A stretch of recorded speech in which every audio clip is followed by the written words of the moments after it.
Samsung also updated the Galaxy A3. On the left, the 2017 model, on the right, the predecessor from last year's, from 2016. And in this video, I will show you the differences, what has changed from last year, and of course, first battery test results and processor performance results.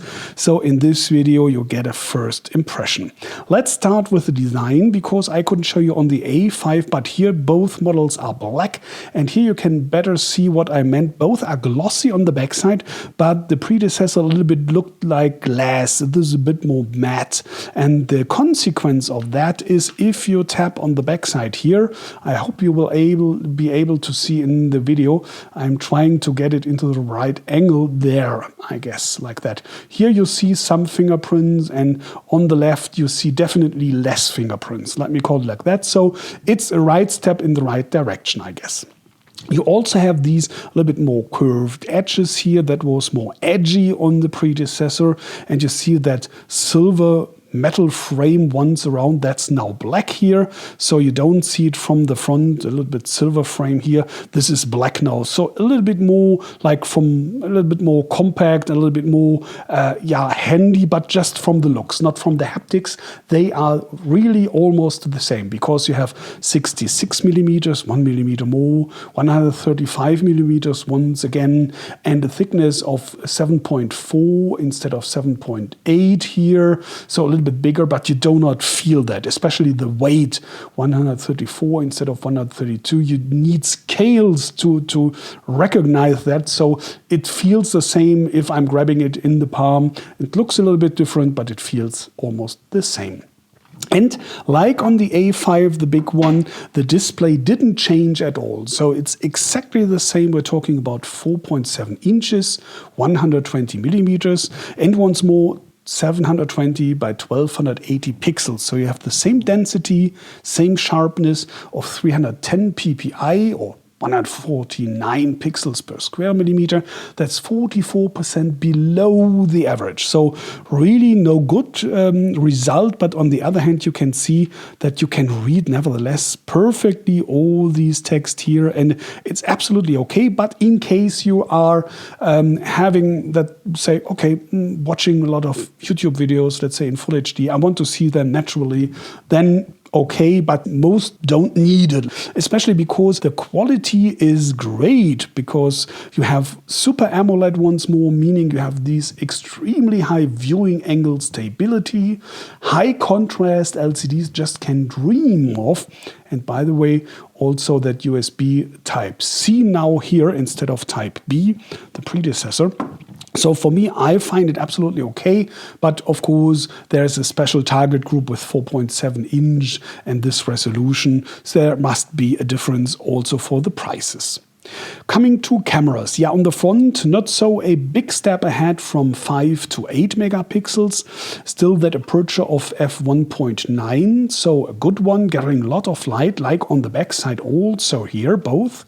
And here the resolution is the same, 13 megapixels videos, both on the front and on the back side, on both versions in Full HD. So there has not changed much, but on the other hand, you know, there are a lot of components playing a part from the photo quality. So there might be nevertheless a change. We have to see that in the final review. That's coming as text, like always, on my website mobiwatch.net as soon as possible. So that's the first impression here. We have to see what's happening to the video and photo quality.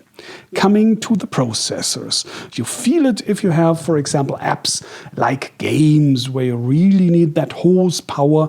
Then you will see that this one here is an Exynos 7870 instead of 7578, meaning we have from 4 now 8 cores, still clocked at 1.6 gigahertz, but you have the Mali T830, 1 core, instead of the last year's Mali T720, 2 cores, but 2 gigahertz of RAM, 1.5. So once more, overall ranking from more than 50 values I'm gathering. Here the predecessor at the moment is 38% below the average. And the new one, the 2017 model, is 19% below. Sorry. I would have liked to say above. So you have a little advantage of 19 percentage points here from 38 to 90% below, but it's still not so good. For comparison, the new A5 is 6% above at least. So that's a bit better for those who have these, for example, players, gamers. So this one is not that target group, I guess.